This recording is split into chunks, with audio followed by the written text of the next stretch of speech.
Hi students,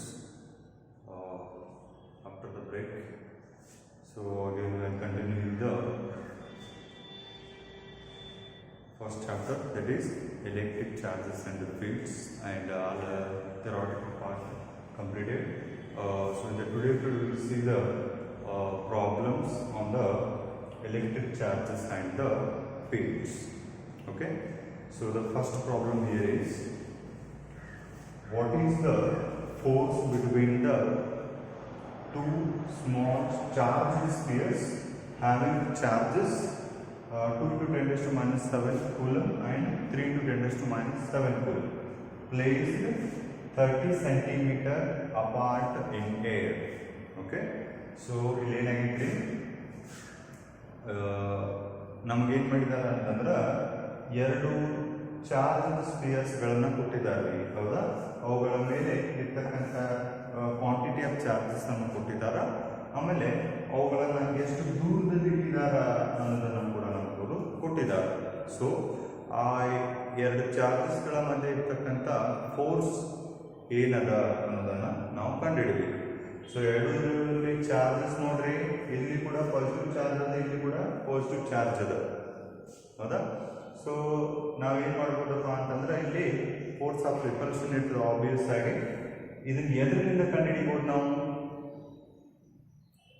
the force between the two charges is we can find by the Coulomb's ಲಾ. ಅಂದರೆ coulombs ಲಾದಿಂದ ಎರಡು ಚಾರ್ಜ್ಗಳ ಮಧ್ಯೆ ಇರ್ತಕ್ಕಂಥ force ಅನ್ನು ನಾವೇನು ಮಾಡ್ಬೋದು, ಇಲ್ಲಿ ಕ್ಯಾಲ್ಕುಲೇಟ್ ಮಾಡ್ಬೋದು. ಹೌದಾ, ಏನದ ನೋಡ್ರಿ ಇಲ್ಲಿ. ಸೊ ಗಿವನ್ ಸಿಕ್ಸ್ ಏನೇನು ಪ್ರೊವೈಡ್ ಮಾಡಿದ್ದಾರೆ ನೋಡ್ರಿ.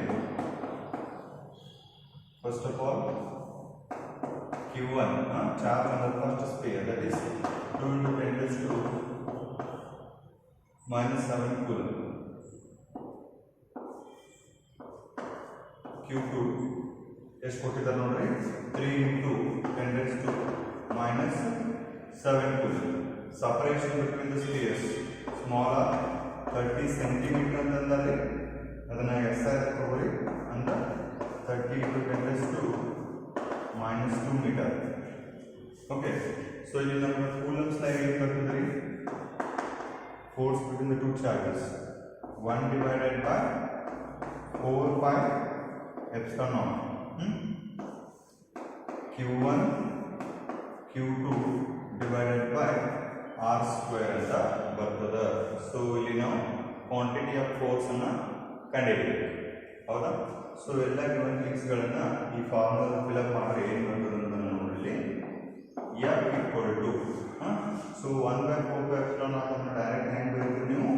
9 into 10 raised to 9 ಅಂತ ಬರೀತೀವಿ.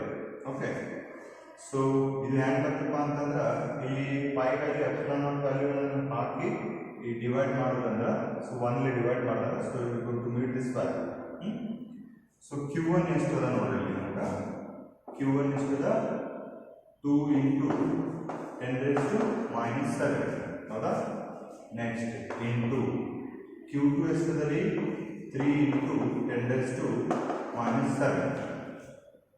Okay, divides by separation between the charges, that is 30 into 10 raised to minus 2 square meters.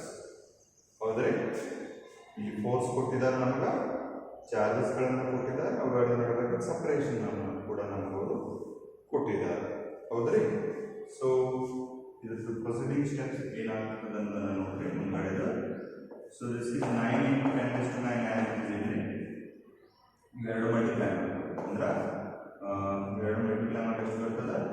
3 into 2, that is 6 into 10 raised to power. Base same means power is going to add ಮಾಡಬೇಕಾಗ್ತದೆ.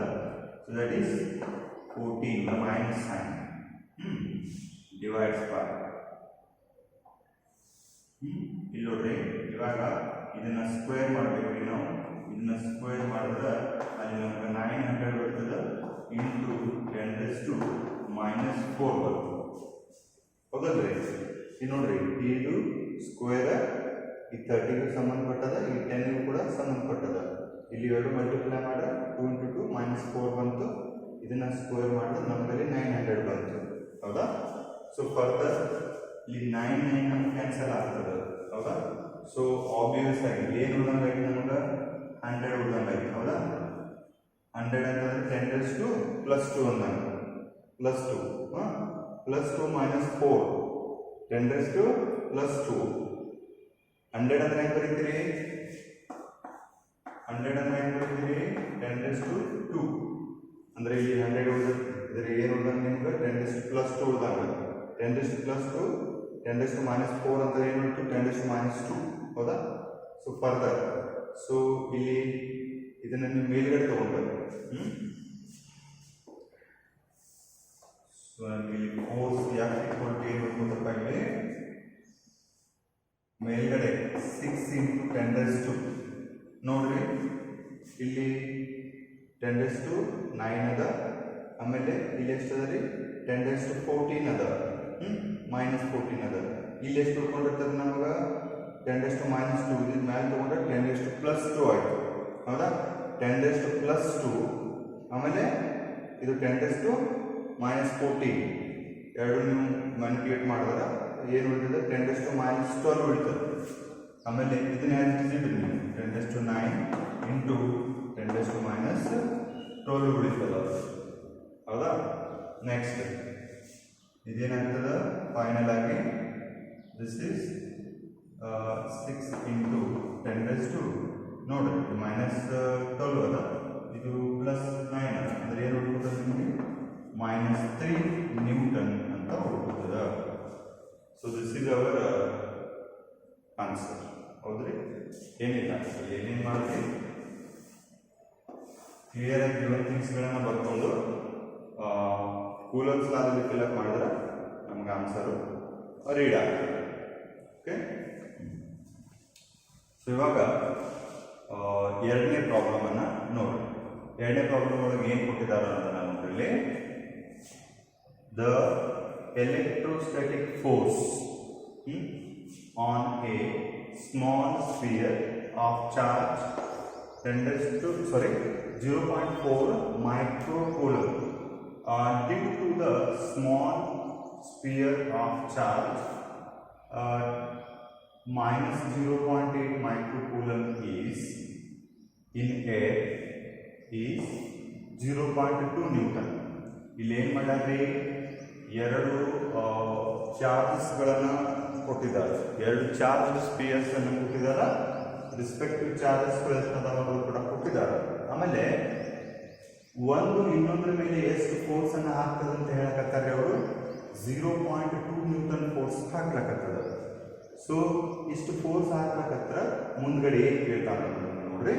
What is the first case, what is the distance between the two spheres, ಎರಡು ಸ್ಪಿಯರ್ಗಳ ಮಧ್ಯೆ ಇರ್ತಕ್ಕಂಥ distance ಎಷ್ಟದ ಅಂತಕ್ಕಂಥದ್ದನ್ನ ನೋಡ್ಬೇಕು.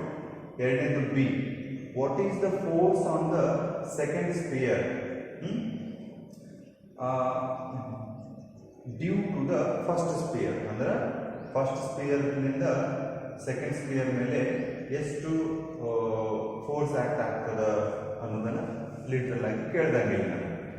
Okay, so ಏನೇನಾಗ್ತದೆ ಅನ್ನೋದನ್ನು ನೋಡ್ರಿ, ಸ್ವಲ್ಪ ರೈಸ್ ಮಾಡ್ಕೊಳ್ಳೋಣ.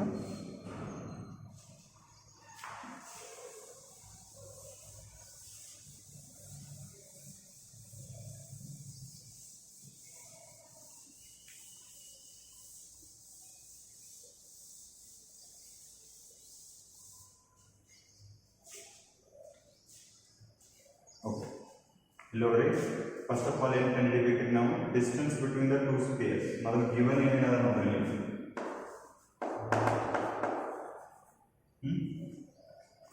First of all the charge on the first sphere Q1 ಅಂತ ತಗೊಳ್ಳಿ. ಏನದ 0.4 ಮೈಕ್ರೋಕೂಲಮ್. ಹೆಂಗೆ ಬರುತ್ತೆ ಇದನ್ನ ಮೈಕ್ರೋಕೂಲಮ್ ಅನ್ನ 0.4 into 10⁻⁻⁶ ಹೌದಾ ಕೂಲಮ್. ಆಲ್ರೆಡಿ ನಿಮ್ಗೆ ಗೊತ್ತದೆ. ನೆಕ್ಸ್ಟ್ ಎರಡನೇ charge Q2 equal to -0.8 microcoulomb. Again the same 0 to the minus sign 0.8 into 10 raised to minus 6 coulomb.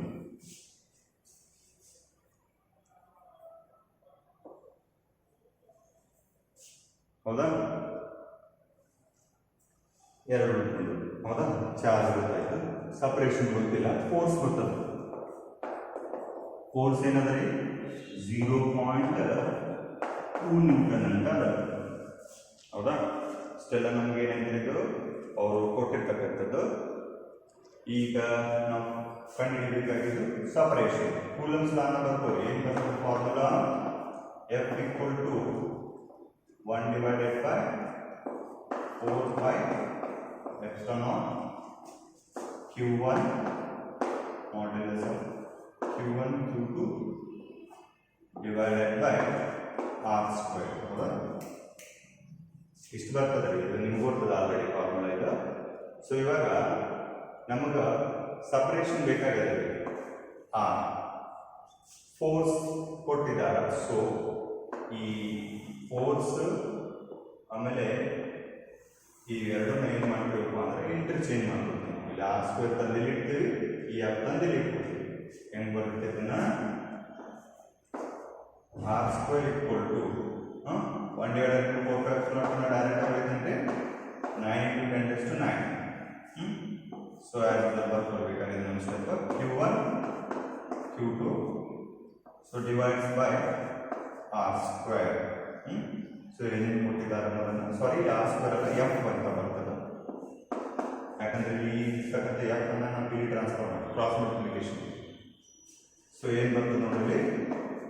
R square equal to 9 into 10 raised to 9 modulus of. So Q1 ಎಷ್ಟದ ರೀ?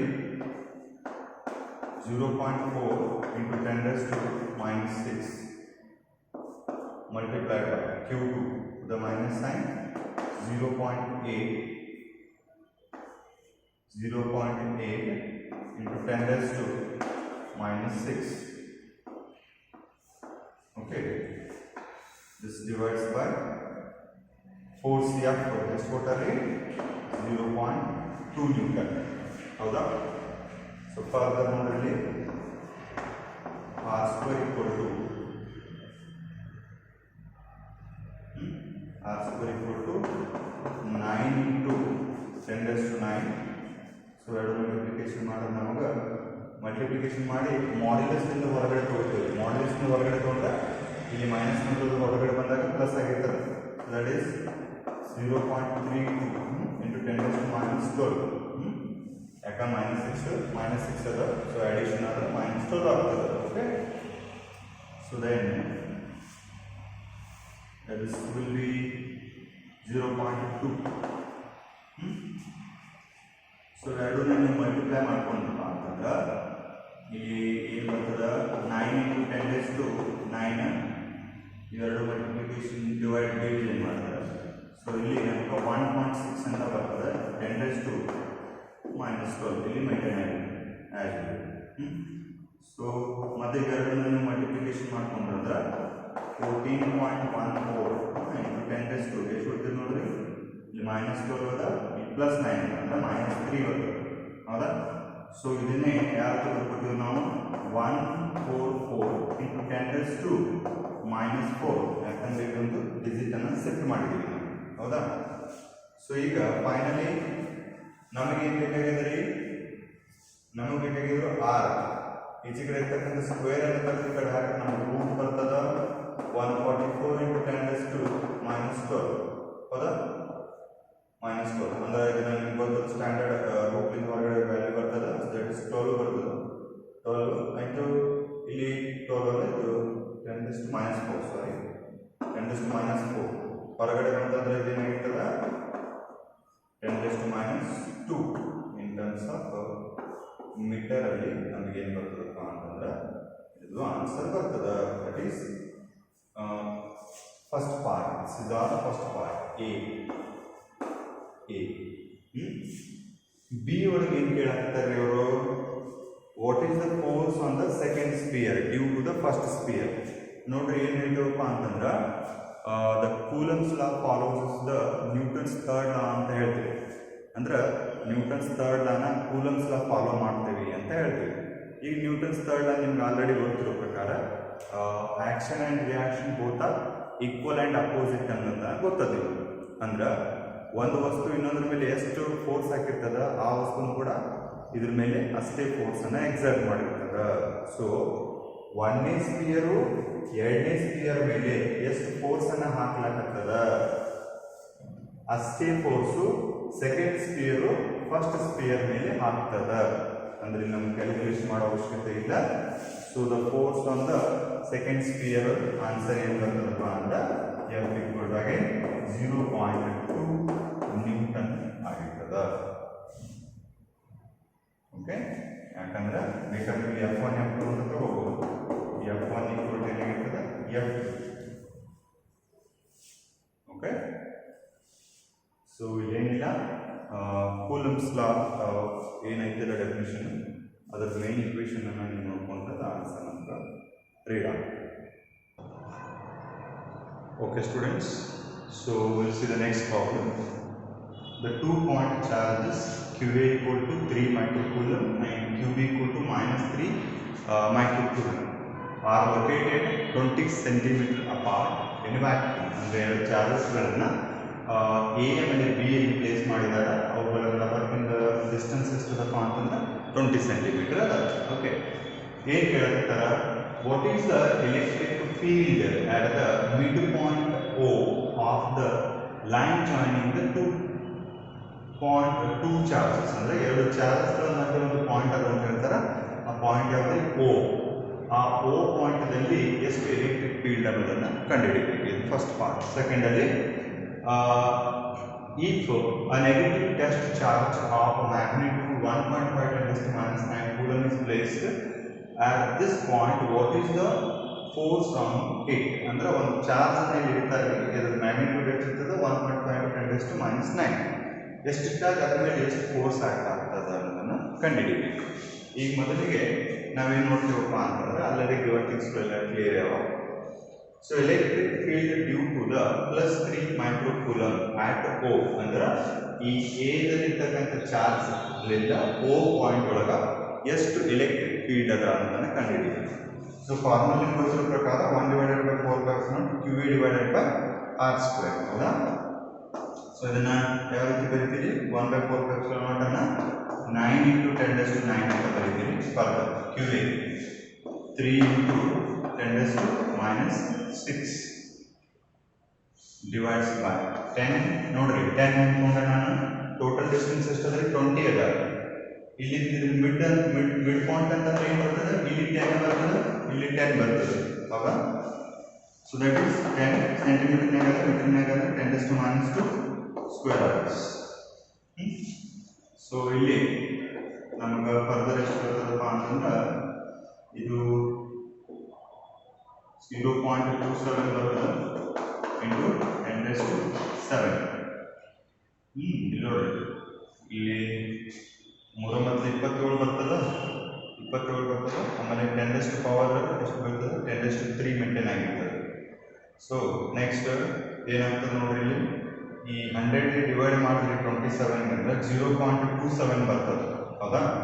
ಇಲ್ಲಿ 10⁻+3 ಉಳ್ಕೊಂಡಿತ್ತು, ಇಲ್ಲಿ 2 multiply ಮಾಡಿ 10⁻⁻⁴ ಇರ್ತದೆ. ಅದನ್ನ math ತಗೊಂಡು 10⁻+4 ಬರ್ತದೆ. 10⁻+3 10⁻+4 ಅಂತಂದ್ರೆ 10⁻⁷ ಬರ್ತದೆ. ಓಕೆ, ಸೊ ಇದನ್ನು ನೀವು ಪಾಯಿಂಟ್ ಅನ್ನು ಸೆಟ್ ಮಾಡಿದ್ರೆ 2.7 × 10⁻⁶ ನ್ಯೂಟನ್ ಅಂತ electric field.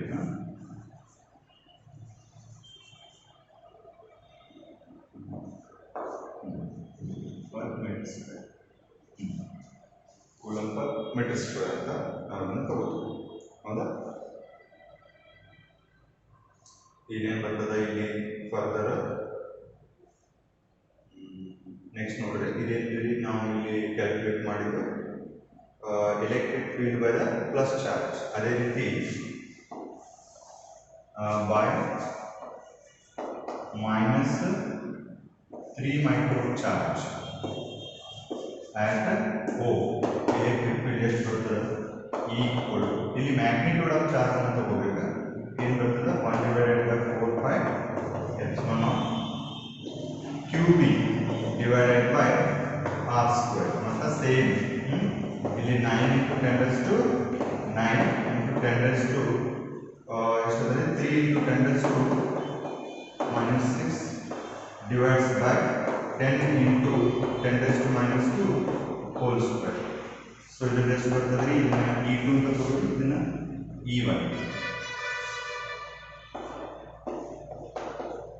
Okay, just like this e2 equal to again same, that is 2.7 into 10 raised to minus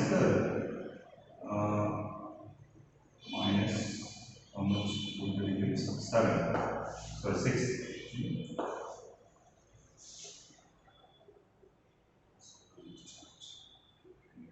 So we need to put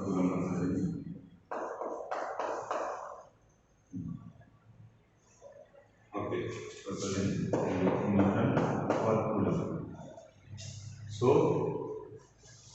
plus 3 charge ದಿಂದ O ಪಾಯಿಂಟ್ ಅಲ್ಲಿ ಇರತಕ್ಕಂತ electric field ಅನ್ನು ಕಂಡುಹಿಡಿದ್ರಿ, minus 3 charge ನಿಂದ O point ಅಲ್ಲಿ ಇರತಕ್ಕಂತ electric field ಅನ್ನು ಕಂಡುಹಿಡಿದ್ರಿ.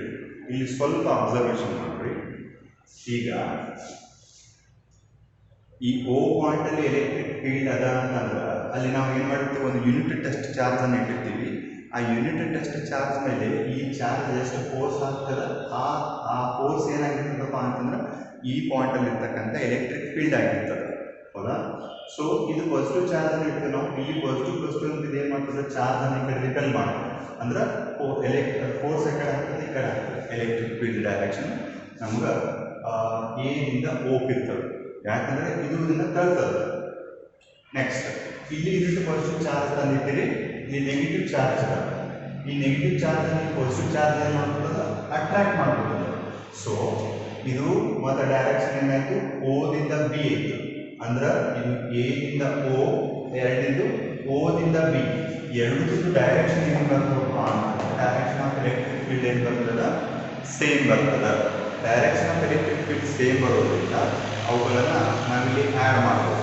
ಏನು ಬರ್ತದಪ್ಪ ಇಲ್ಲಿ, total electric field E equal to ಏನಂತ ಬರ್ತದೆ ರೀ, E1 ಪ್ಲಸ್ E2 ಅಂತ ಬರ್ತದೆ.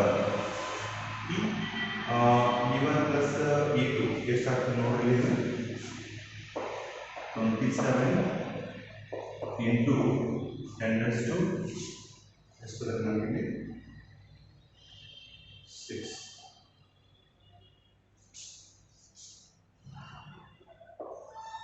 ಹೌದಾ?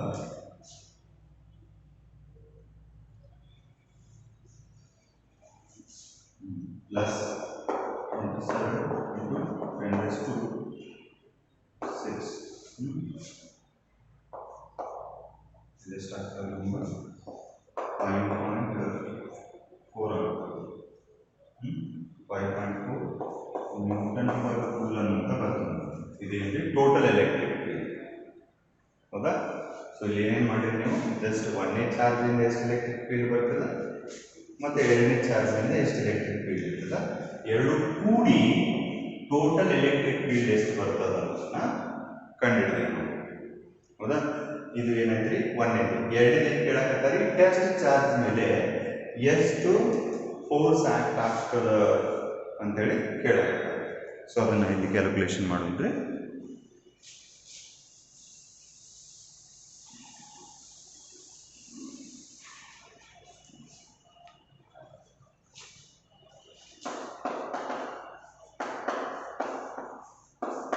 force on the charge.